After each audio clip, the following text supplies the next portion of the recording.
On this episode of Voice of the Sea, we're on the north shore of Oʻahu, witnessing the extreme erosion events that are threatening homes, roads, ocean access, ecosystems, and historic burial sites.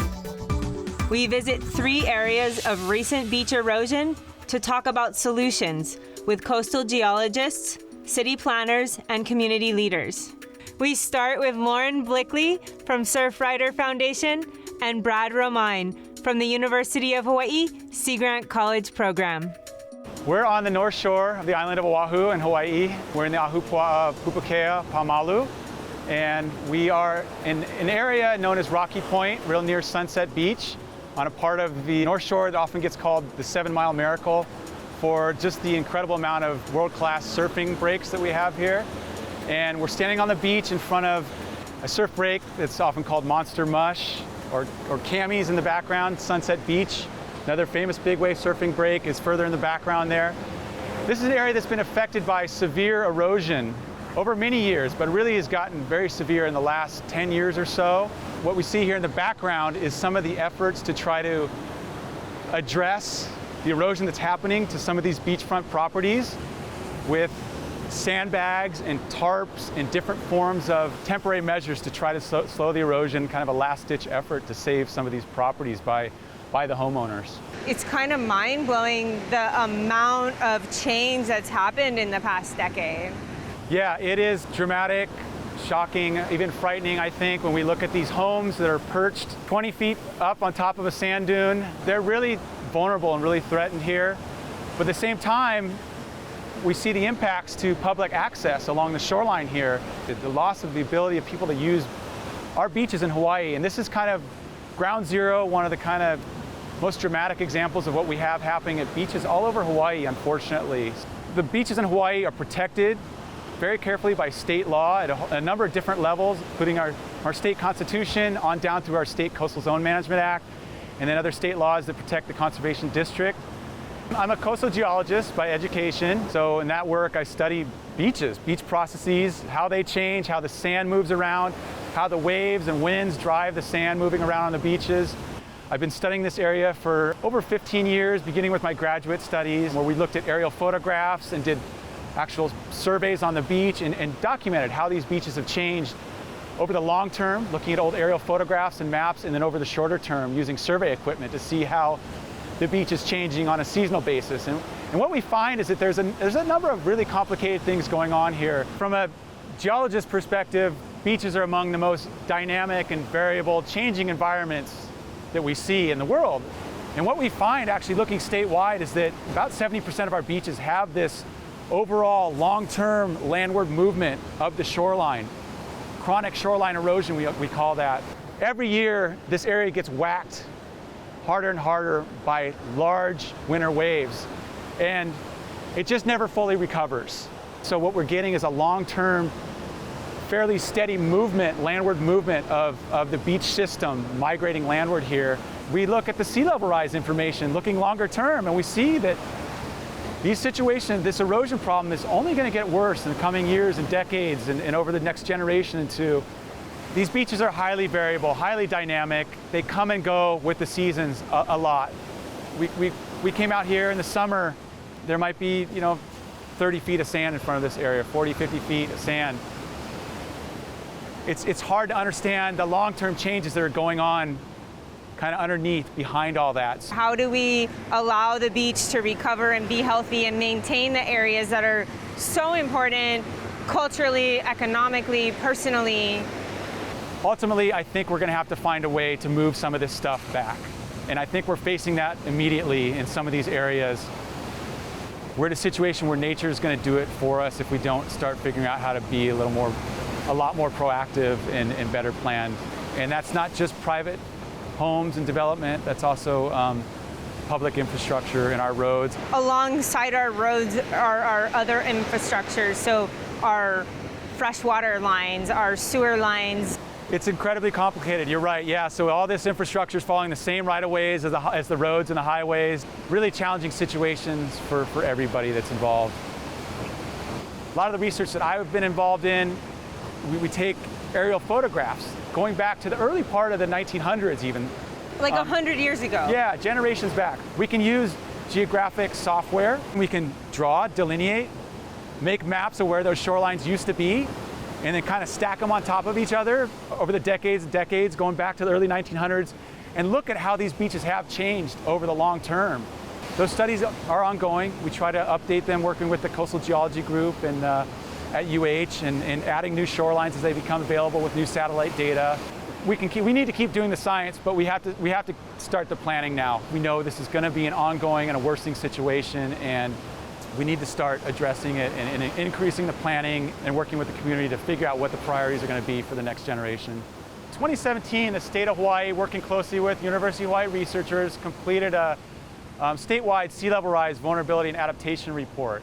And that developed a whole bunch of really detailed map data of looking at where and how we expect coastal erosion to increase with sea level rise over the rest of this century, where and how we expect wave run-up to increase with sea level rise in the coming decades, and then also how do we expect just rising tides to further flood some of our really low-lying shorelines. And that data was put together and developed this overall map area called the sea level rise exposure area. And so that data, there's a lot of it, covers the whole state at very high detail. We put into this online mapping tool, the Hawaii Sea Level Rise Viewer. And so it really serves as an online atlas, interactive atlas that people can go in, explore the sea level rise exposure area data, and zoom all the way down to property level and see what the particular impacts might be to a road or a home or some developments that's being considered. And so this information is getting used now in community planning, in environmental assessment, and even down to kind of the permitting and planning level by local government. Could I reach out to you, or where do I go to get help?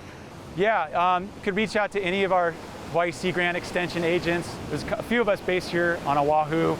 We have extension agents based on Maui and Kauai that work really closely with local government. We're there to be a resource for the whole community to understand the science and policy and planning implications of the science and how to utilize these mapping tools. So folks can go to hawaiisealevelriseviewer.org to access the tool. There's email addresses on there, or they could just reach out to us directly at Sea Grant to understand the science, the data better, and what it means for them and for our communities. We've been able to enjoy these beaches for our lifetimes, or most of our lifetimes. What are we going to do? What are our goals to try to make sure these resources, this access, is available for the next generation and beyond? My name is Lauren Blakely. I'm the Hawaii Regional Manager with Surfrider Foundation. Our mission is to protect our ocean, waves, and beaches for all people.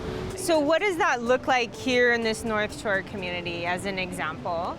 Back about, I guess it was 1.5 years ago at this point, Surfrider connected with Sea Grant and launched into what we call our North Shore Working Group, where we've been working directly with our community members, a group of about 25 community members who are representing homeowners, state and local government, our planning department, nonprofit organizations, together really utilizing this series of meetings to not only sort of get on the same page about what's the issue at stake and what's happening here on the North Shore, but also kind of reaches general consensus about what can we do?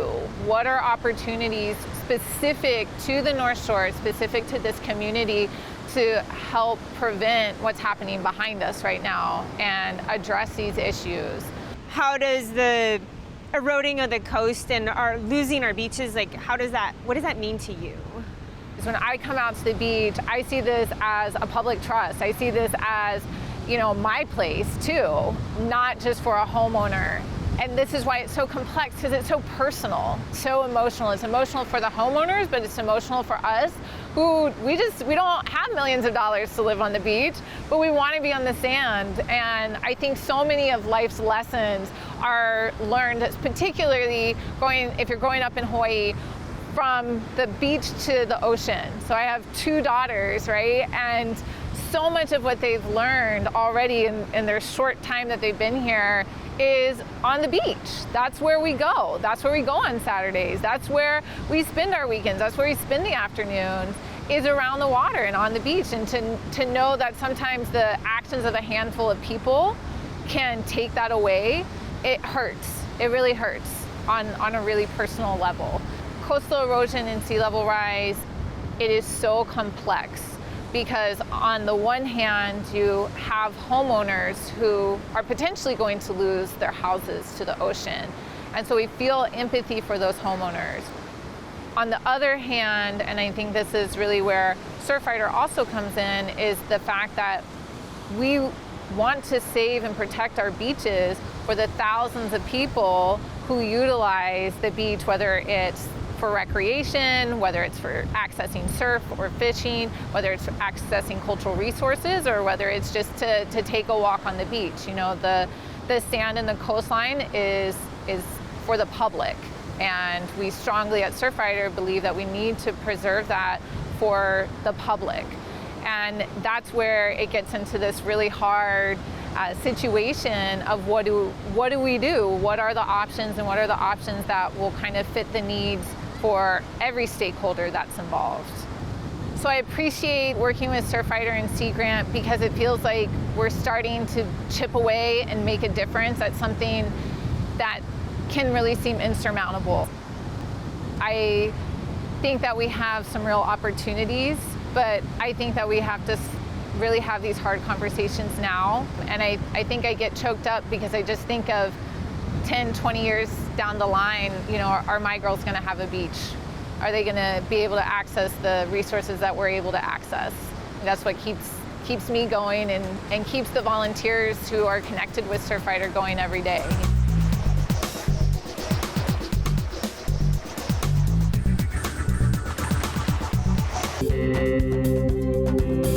The University of Hawaii's Sea Grant College program focused on Hawaii's coasts and its communities through sustainable development, safe seafood supply, sustainable coastal tourism, hazard resilience, and healthy coastal ecosystems.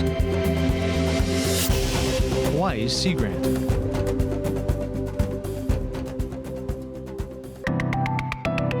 You're watching Voice of the Sea. We're at Lani Akea talking about the highway and erosion with Alex Yee from the Office of Climate Change, Sustainability and Resilience. I work for the City and County of Honolulu's Office of Climate Change, Sustainability and Resiliency as the Coastal and Water Program Manager. And so in that role, one of my main projects is developing a climate adaptation strategy for the island, which we're calling Climate Ready Oʻahu. We have lots of coastal highways that are right by the water. Many of them are already facing erosion, you know, during the big swells. They're falling into the water. And this is an issue because for a lot of parts of the island, this Kamehameha Highway or Farrington Highway is the only road that they have in and out. It's the only way for emergency services, medical services to get into these communities, for us to get supplies there. The historic reason that so many of our roads go around our islands is because that's where the land is flat, right? This is our coastal plain, and historically the beaches haven't been this narrow. We've lost 25% of our beaches since 1949. 60% of the beaches here on Oahu are in a state of chronic erosion. It's not that the roads have gotten closer to the water, it's that the water is getting closer to the roads. So with respect to where we are right now at Lani Akea, what are the plans or different options that we have to deal with the highway here?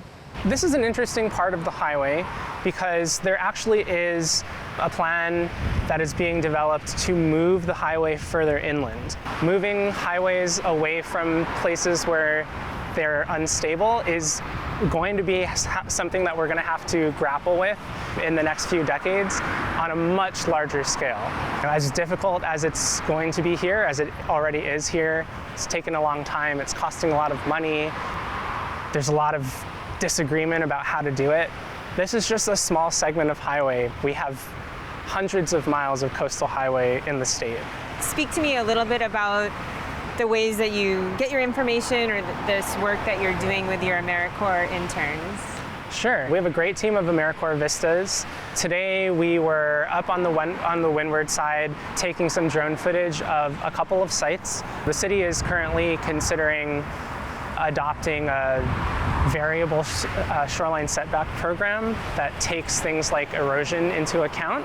We were looking at some of the mapping tools that have been made available to look at what this erosion rate will look like in 70 years, where the shoreline is projected to be in 70 years, plus some buffer. In some places, that is pretty negligible, and in some places, it can be a larger portion of the lot. Really what we're talking about is how are we envisioning the future of this community? For a lot of communities, something that they're really going to have to ask themselves is, do we want to have beaches here in 30 to 40 years? Do I want my kids and my grandkids to be able to enjoy this beach that I've been going to my entire life? And do you think there are places where the answer is no, that we're just going to go ahead and continue to harden our seawalls or our infrastructure and let the beach go away? I certainly hope not. I think that there are definitely parts of the island that that need different strategies. So one of the interesting things for me has been comparing how these conversations are going here on the North Shore versus how they're going in other places like Waikiki. Here on the North Shore, we largely have mostly natural beach systems. We're managing these beaches from more of a conservation perspective. Waikiki is completely engineered, and that's very much an active maintenance type of regime.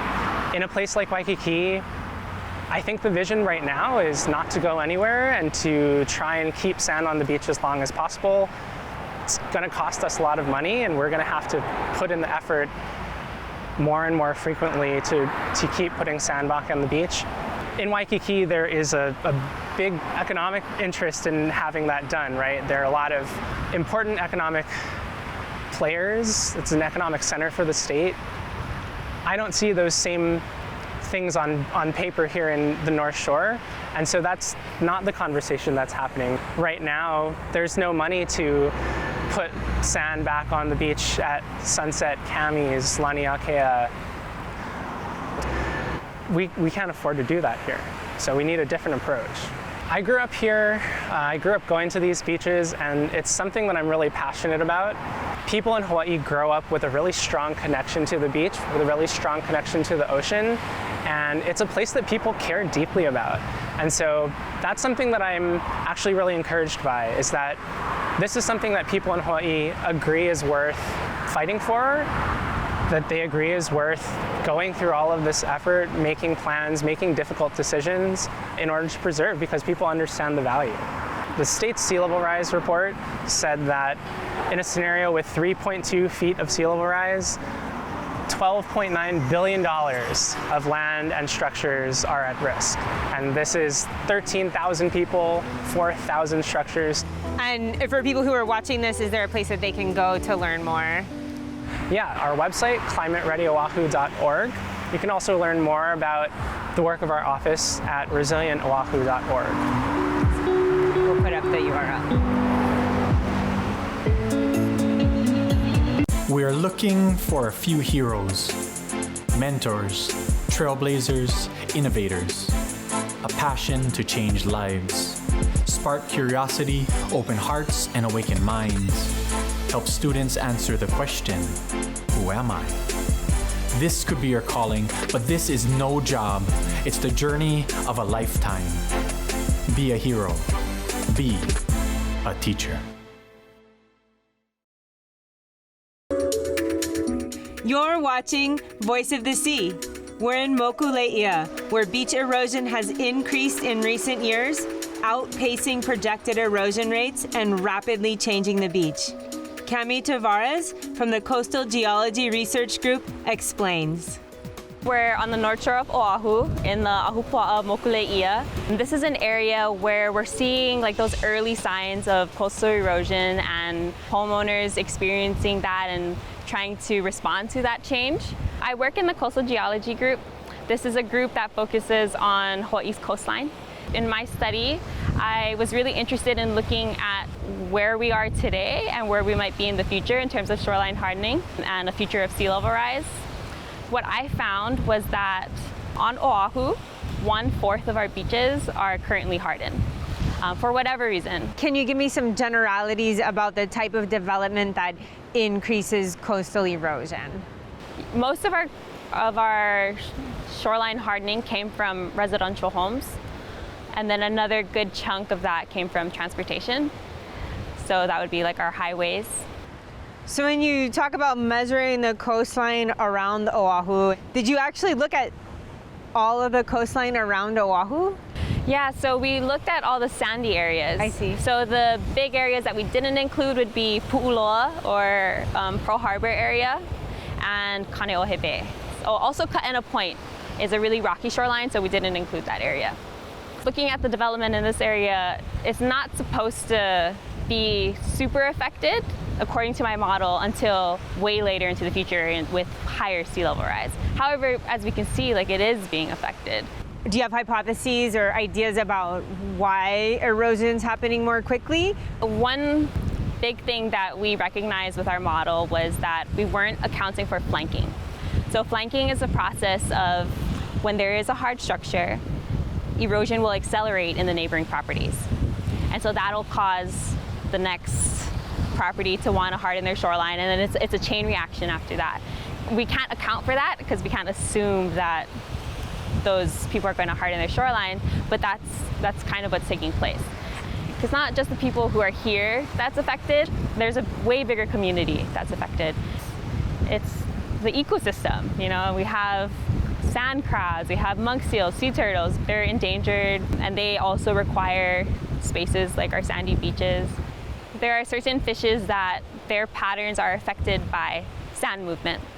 If a place was known to have this fish and then that fish disappeared after things changed in that area, that's like an important thing to know.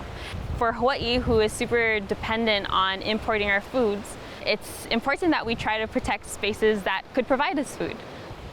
An important piece that I'm super interested in is the historical stuff. There's an Oʻahu noʻeo, kawama mua, kawama hope. The future is in the past.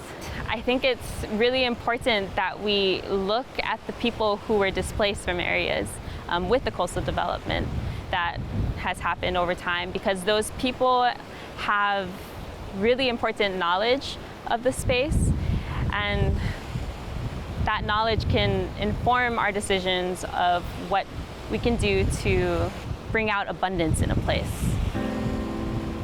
The bones of our ancestors are often buried in the berms and like in our beaches. So like that's like the community, and it's not just everyone that existed today. Like our iwi kupuna is a part of the past, and we also have to think about the community of the future, you know, our kids, our grandkids. When I talk about this issue, like it's like everyone's concern, or it should be everyone's concern, at least for the places that you really care about.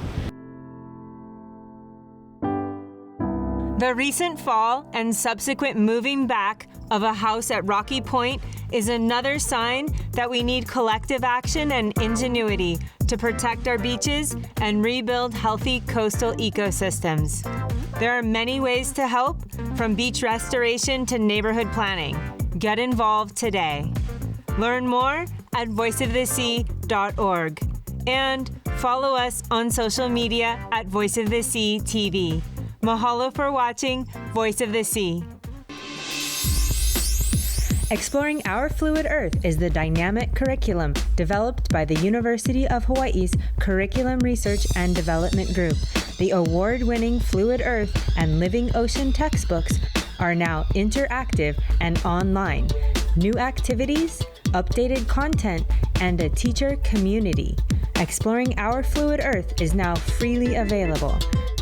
Find out more at exploringourfluidearth.org.